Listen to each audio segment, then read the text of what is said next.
Welcome back, class. We'll be covering Chapter 10 now, Freud and Psychoanalysis. We begin our conversation on Freud looking at the antecedents of the development of psychoanalysis. So, components of Freud's theory existed prior to his development of his ideas, which were the cornerstones of his theory. A case can be made that all the components of Freud's theory of psychoanalysis existed before.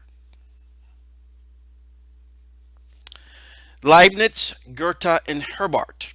Leibniz's modalology proposed levels of awareness from clear to unaware. Goethe described human existence as consisting of a constant struggle between conflicting emotions and tendencies, which no doubt influenced Freud, as Goethe was one of Freud's favorite authors. Herbart suggested that there was a threshold above which an idea is conscious and below which an idea is unconscious. Schopenhauer and Nietzsche. Schopenhauer believed that humans were governed more by irrational desires than by reason. He also anticipated Freud's concept of repression and sublimation. Nietzsche also saw humans as engaged in a perpetual battle between the irrational and the rational. So, with all those hints, it's obvious that some ideas that became part of Freud's theory existed before he came up with his seminal theory of psychoanalysis. So Freud borrowed many concepts. Fechner's concept of the iceberg to explain consciousness and unconsciousness. Helmholtz's concept of the conservation of energy within humans influenced Freud to postulate a use of psychic energy to be distributed in various ways. Freud's theory. It may be said that Freud's theory was a synthesizing of his philosophical heritage and a product of the zeitgeist of his time. So there are other specific individuals, personal acquaintances, and friends of Freud that had a major impact on him as well. Brücke. So Sigmund Freud had a great deal of influence. He was influenced greatly by Brücke. Also, he had his parents. Influence of parents' relationship. Freud's knowledge of his parents' relationship and the relationship with his mother influenced him a great deal. Ernst Brücke. Freud credited Brücke as the person who most influenced him during his medical studies. Freud was a trained medical physician. Later, he went into becoming a psychoanalyst, looking at problems of the mind. Now, Freud's background, he did have some issues. He experimented with cocaine for a while. Freud began experimenting with cocaine. He found that it was a very beneficial substance that had no side effects. Those were Freud's beliefs early on. It was also seen that Freud gave a colleague cocaine to treat his morphine addiction. That man died a cocaine addict.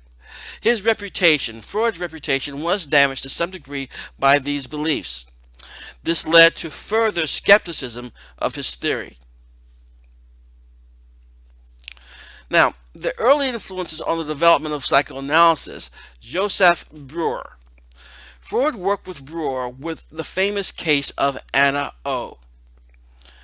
Using hypnosis as a therapeutic method, Breuer found that discovering the origin of her physical symptoms, which were usually very traumatic experiences, resulted in the symptoms being relieved. So by uncovering the causes of her issues, there was a certain type of release to that, and it became much more helpful to the particular patient. He called this the cathartic method. The cathartic method. The phenomena which were to be called transference and countertransference were observed also during this particular case. Early influences on the development of psychoanalysis also from Charcot. Freud studied with Charcot for a while, during which he learned several lessons which later influenced him in his work. Freud found hypnosis to be ineffective in several cases, and thus he attempted to find another methodology. Now, one of the key ideas here is that Freud was a firm believer in the power and role of the unconscious. And very much as we saw previously, by unearthing the causes of people's issue, by going down deep into the unconscious and revealing these things, there was going to be a relief for the patient. So at one point, hypnosis was a technique that was being employed to get into the unconscious. So he had to find another way when he found hypnosis had its limits. Eventually he found that simply encouraging the patient to speak freely about whatever comes to mind seemed to work just as well as hypnosis at uncovering memories once you can get past the resistance displayed by the patient. So by using this free talk, by getting them to talk more freely about things, they were able to get at the unconscious and get at memories that could be the root of the problems that they were experiencing. So, the basic ideas of psychoanalysis. The book provides a number of the basic ideas, but here are some of the symptoms. Symptoms can be symbolic representations of underlying traumatic experiences or conflicts which are repressed. So that was one of the key ideas that he proposed, that repressed experiences or conflicts do not go away. They may cause problems, but you may not be aware of the fine details. And what he wants to do is to try to uncover those details. The most effective way to make repressed material conscious is through this free talk, through free association. Unconscious motivation. An important element of psychoanalysis, and Freud emphasized the role of sex in unconscious motivations. So we have motivations, thing that gives us energy and drives our behavior toward goals, but we may not fully be aware of what those motivations actually are. So he talked here about the symptoms and about unconscious motivations. He also came up with this idea to be an effective analyst. His effectiveness as an analyst would depend on several things, but one of them, Freud believed that to be an effective analyst, he had to be psychoanalyzed himself. So, there weren't many, obviously, psychoanalysts around. He was like the only one. So he had to figure out a way to psychoanalyze himself. So, from his work with patients with hysteria, he concluded that sexual attack or seduction was the basis of all hysteria. It should be noted that most of his patients, if not all, were females. Okay, so this was called his seduction theory. He received at least some criticism for the proposal. He later did abandon this idea. The idea here is that hysteria was, the basic premise was that hysteria was all stemming from sexual attack or seduction. Again, we can see here a great deal of emphasis on sex, which was one of the issues that people had with a lot of the theories and ideas of Freud. So ultimately, he was led himself to the notion of dreams. Why dreams?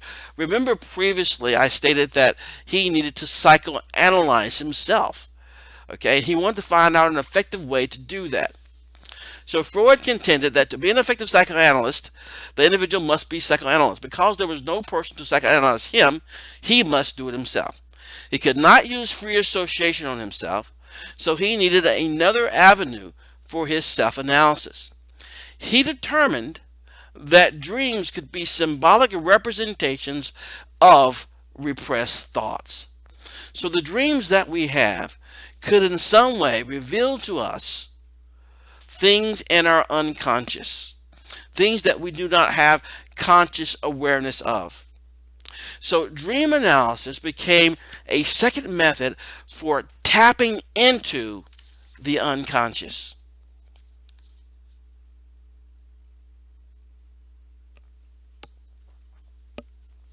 So, his method of dream analysis. First, some ideas or concepts that I'm sure you're familiar with. There is the manifest content. What the dream is apparently about. It's basically simply the description of what goes on in the dream. That is what you see, feel, remember. The manifest content, the description of what went on in the dream. So that's the surface level. And then we have the latent content. This is what the dream is really about. This requires interpretation. Here, you must look at the manifest images of the dream, the things that go on within the dream, and use your interpretive abilities to interpret what that item in that dream truly represents. And the relationship between the items in the dream, what does it truly mean? That is, get at the latent content of the dream. So, Freud also believed that wish fulfillment. Every dream was a wish fulfillment, a symbolic expression of a wish that the dreamer could not express or satisfy directly without experiencing anxiety. So what we have here so far, we have this notion of unconsciousness that causes problems because, first of all, we're not even aware as to what the issues exactly are because we're not consciously aware of them. Then he has techniques to try to get at this unconscious with the idea of unearthing the things in the unconscious could relieve some of the stress and issues that's going on with a particular patient.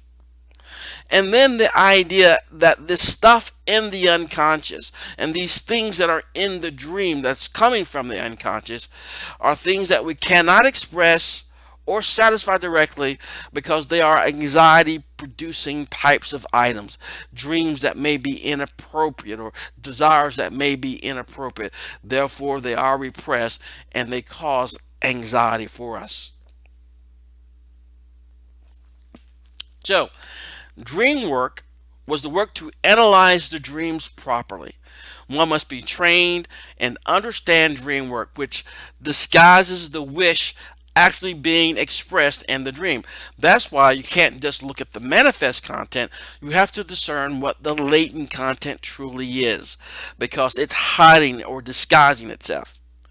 It includes condensation. One element of a dream symbolizes several things in a waking life. And displacement, where one dreams about something symbolically similar to an anxiety provoking event. So those were some of the ideas when it came down to these things which are uncomfortable that may exist within the unconscious. Another idea is the Oedipus complex. Through Freud's own dream analysis, he confirmed his belief that young males tend to love their mothers and hate their fathers. From this, infantile sexuality became an important ingredient in his general theory of unconscious motivation. Parapraxis are relatively minor errors in everyday living. So looking at the psychopathology of everyday life, parapraxis, relatively minor errors in everyday living. Examples are such as slips of the tongue, forgetting things, losing things, small accidents and mistakes in writing. The notion is that these things may not be necessarily mistakes. They may be indications of other things that someone may be having issues with. From his perspective, all behavior is motivated, but the causes of behavior are usually unconscious. Again, all behavior is motivated, but the causes of behavior are usually unconscious. Therefore, people seldom know why they act as they do. They're often unconsciously motivated. Therefore, behavior is overdetermined, which means that behavior often has more than one cause. Humor in everyday life. People often use humor in the form of jokes to express unacceptable sexual and aggressive tendencies. Have you ever been around someone who made a off-color joke? A joke that was maybe too close to home, a joke that may have been a little bit too risque in the present company, or a joke that may have been somewhat derogatory toward a certain individual or groups of people? So in a way, this may be indicating something that may be going on unconsciously. So what he basically says, as the psychopathology of everyday life, sometimes these things reveal themselves in these ways. So in humor, people often use humor in the form of jokes to express unacceptable sexual and aggressive tendencies. And religion. The basis of religion is the human feeling of helplessness and insecurity. So the notion that he's suggesting here is that your feelings of helplessness and insecurity may be at the motive here for your religious behavior. So the psychopathology of everyday life. So we've seen some ideas that Freud produced or synthesized. Some of them somewhat controversial. We'll dive into them a little bit more a little bit later. But now we're looking at some of the things which were part of the everyday life, things that people can sort of relate to. So we've talked about parapraxis, humor, religion, and to some extent some other things too, which everyone dreams or can remember some of their dreams, and therefore that could also fall to that degree a little bit as well, the idea of dreams. So one of the key things that helped this along, this idea of psychopathology of everyday life, as well as making Freud's ideas more popular, was his invitation that he received to Clark University in 1909. He was invited to Clark University along with Jung and others by Stanley Hall. His lectures were criticized, but the reactions were generally favorable.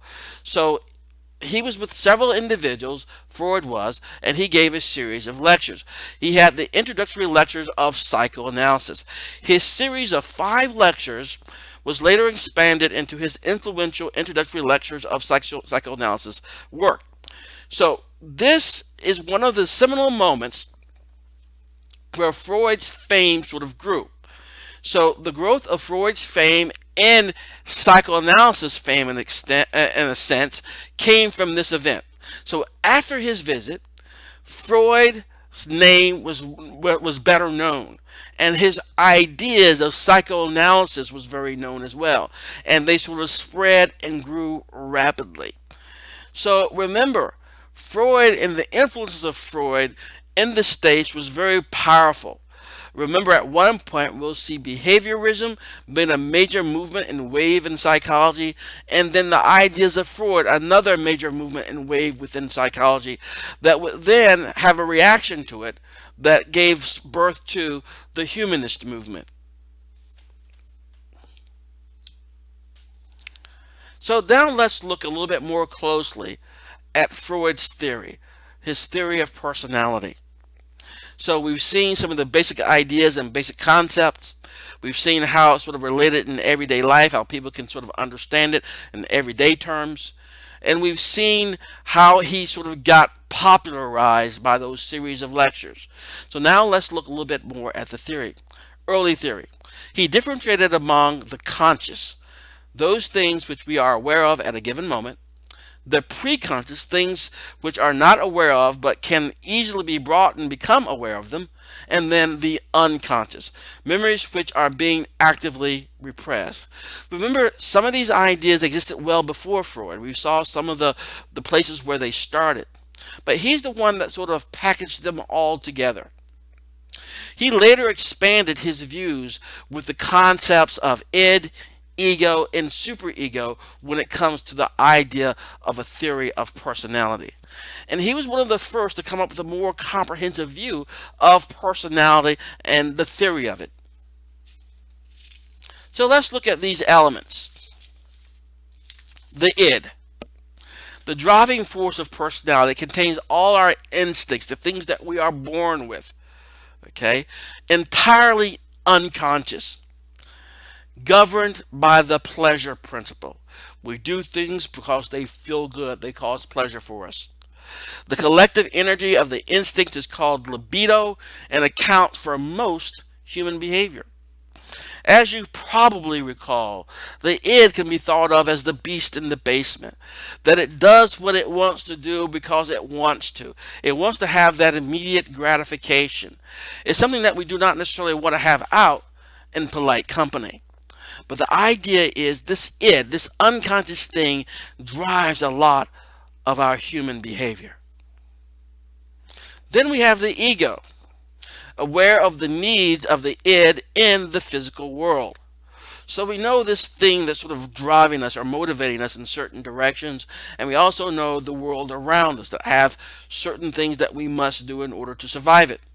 The major job of this ego is to coordinate the two, to deal with the world around us and with what our needs are, and to manage, of course, that id. It is to satisfy the id's needs and desires by the reality principle, because it satisfies the needs in the real world. So the ego sort of becomes the big manager to deal with the irrationality of the id and to deal with the factors in the world around us. So the ego, which is sometimes considered to be us, we are the ego. When we think of ourselves, that's the ego, that we are the ones who manage and make the decisions. Then we have the superego. As the child internalizes the do's and don'ts, the superego develops. It is the moral part of our personality. So think about it this way. When we are born with id. That is the primary driving force. Okay, we do what feels good when we are crawling around on the floor, just learning to get around and do things. It's all about the id. Then we become a little bit more self-aware, the ego sort of develops. But then as the child internalizes the rules that have been taught him or her, they internalize those do's and don'ts, and this moral part of the personality sort of develops. It has two divisions, the conscious and the ego ideal. The conscience contains the experiences for which the child has been consistently punished, engaging in or thinking about. Engaging in these activities causes the child to feel guilty. And the ego ideal contains the experiences for which the child has been rewarded. Engaging or thinking about engaging in such activities makes the child feel good about himself or herself. So this is part of us being raised, by our parents, and about us starting to understand what the rules are, what we can do, what we shouldn't do. And as we accept those, we sort of now have our moral code, our moral programming, and that becomes the superego. It should be noted that the id and superego can both be somewhat irrational at times. It is the ego that has to make that decision as to what we, the person, the self, is going to do. Sometimes you'll see this in cartoons, where some cartoon figure is at a crossroads. He can do something good or do something bad, and then he's there trying to make the decision. The ego's trying to make the decision, and then over one show the little angel pops up, and over the other show the little devil pops up, and they both make their argument toward the character, the ego, so that they can make a determination as to what they're actually going to do. That, in a way, sort of describes that sort of conflict between the superego and the id, and the ego caught in the middle. A review of Freud's theory of personality. Life and death instincts. Life instincts, eros, include sex, hunger, and thirst. These instincts prolong life, so they're part of the life instincts, and they are part of personality. So we have a life driving force within us. Then we have the death instincts, thanatos. They seek to terminate life. These instincts manifest as suicide, masochism, or aggression. So again, these are he's given sort of characterization to these forces within the unconscious, which are, of course, part of the personality. Anxiety and the ego defense mechanisms. The reasons why we have these anxieties. There are three types of anxiety: objective anxiety and objective threat from the outside to the person. Objective, real anxiety. 2, neurotic anxiety, when the ego feels that it is going to be overwhelmed by the id. The id is becoming loud, so to speak, and is causing some sort of issue with you having to deal with it. And then we have moral anxiety, when the internalized value is or is about to be violated, similar to shame or guilt. In a way, this is the responsibility of the superego. This is the one that has codified the rules, the do's and don'ts that you have sort of prescribed to as you were growing up. This is one of the things that causes the moral anxiety, when this internalized value is or is about to be violated. One of the ego's jobs is to deal with anxiety. To deal with the objective anxiety, the ego must deal with the physical environment. Get away from those things that cause potential threat to the person. To deal with neurotic and moral anxiety, the ego must use one or more processes called ego defense mechanisms.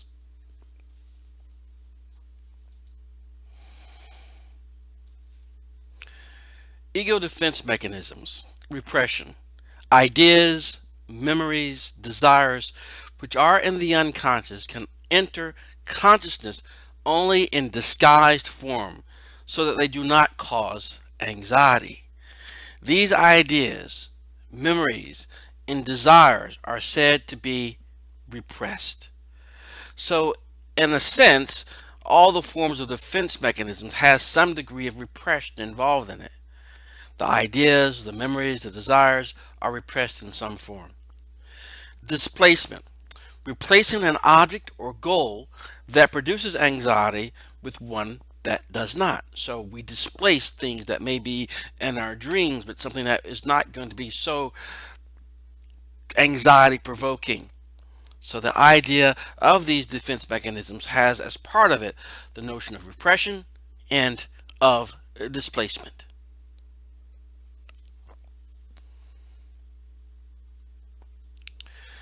So here are some ego defense mechanisms.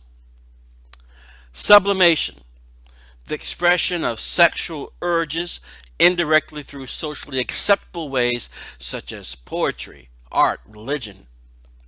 Projection: when one sees undesirable urges and secret desires as belonging to another person and not oneself. We project what's in us secretly onto other people. Identification: one begins to act like someone else to fulfill needs. Rationalization: providing a rational, logical, but false reason for a failure or a shortcoming. Reaction formation: when a person has a desire to do something, but doing it could cause great anxiety, they do the opposite of what they really want to do.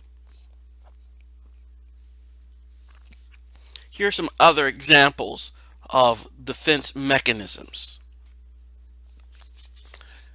Repression is an unconscious mechanism employed by the ego to keep disturbing and threatening thoughts from becoming conscious. During the Oedipus complex, aggressive thoughts about the same-sex parents are repressed. Denial: denial involves blocking external events from awareness. If some situation is just too much to handle, the person just refuses to experience it. For example, smokers may refuse to admit to themselves that smoking is bad for their health.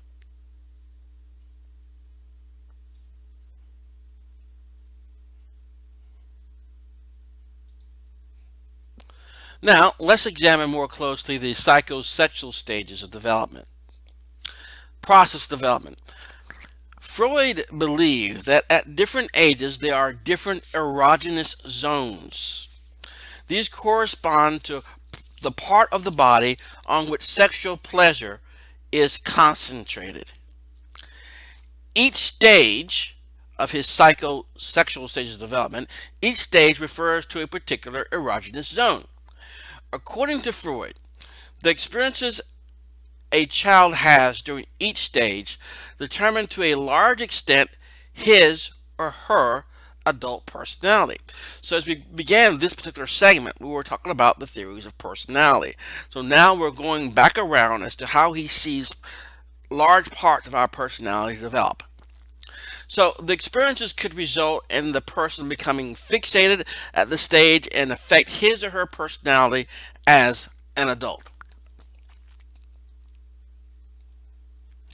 We have the oral stage. Here, the erogenous zone is obviously the mouth.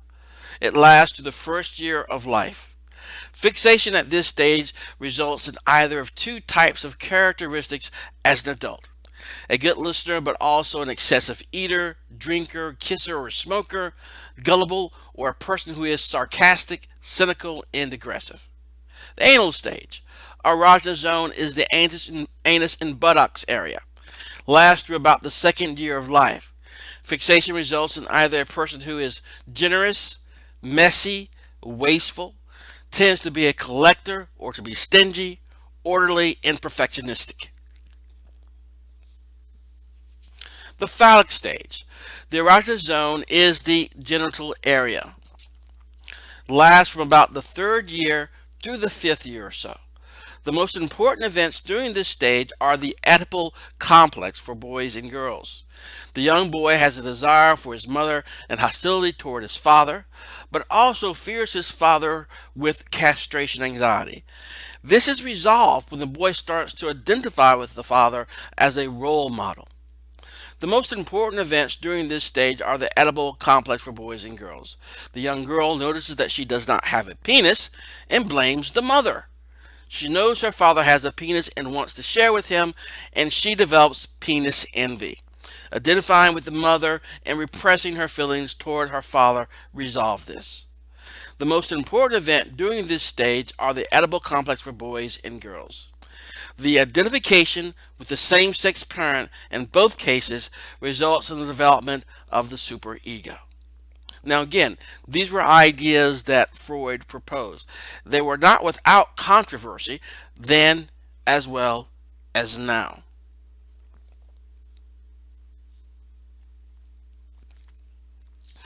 Then we have the latency stage.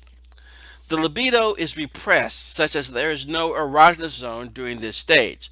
It's where kids are being kids. This lasts from the 6th year to puberty. Here we have substitute activities, our schoolwork, peer-related activities, and curiosity about the world. Then we have the genital stage.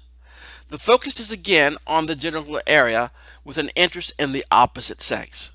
It lasts from puberty through the remainder of one's life. If everything has gone well in the preceding stages, this stage will culminate in dating and eventually marriage.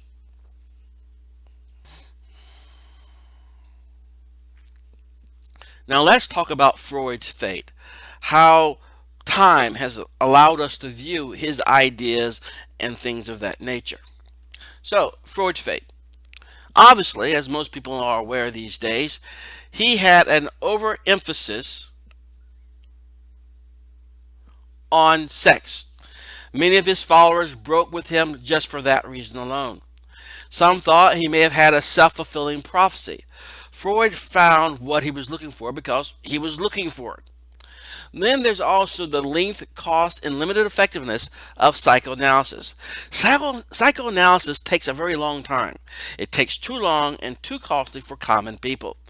Most people who can afford psychoanalysis are going to be relatively wealthy and have a lot of free time, things that most people don't have in great abundance, time or money. And then, as we started off this course, a lack of falsifiability. As we now know, a good theory must have the characteristic of being able to be falsified. But as we saw at the beginning of this course, Freud's theory and the way Freud viewed his theory could basically explain everything. It could explain two opposed behaviors, two opposite behaviors of an individual.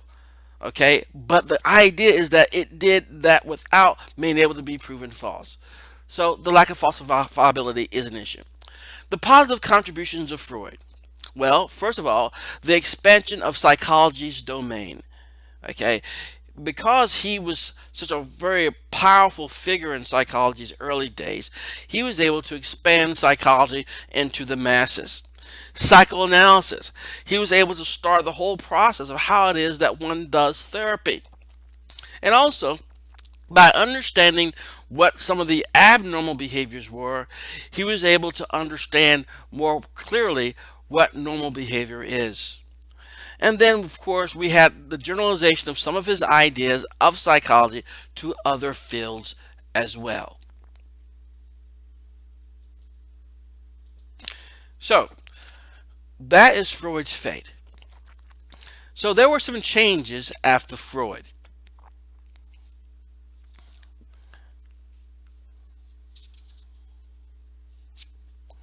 De-emphasis on sex, more of a focus on the ego, adding additional defense mechanisms. Libidinal energy, also seen as a creative life force, focus on women or focus on attitudes. And some of the other notables who were the neo-Freudians were Anna Freud, Carl Jung, Alfred Adler, and Carrie Horney, who continued the ideas of Freud with some changes.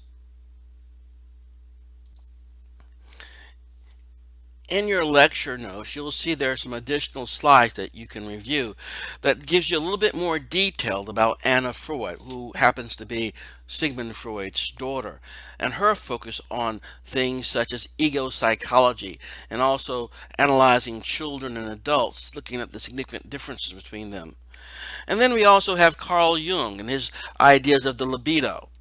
After Carl Jung, we also have other neo-Freudians such as Alfred Adler and Karen Horney. So in your notes, you can see some more details about some of those individuals.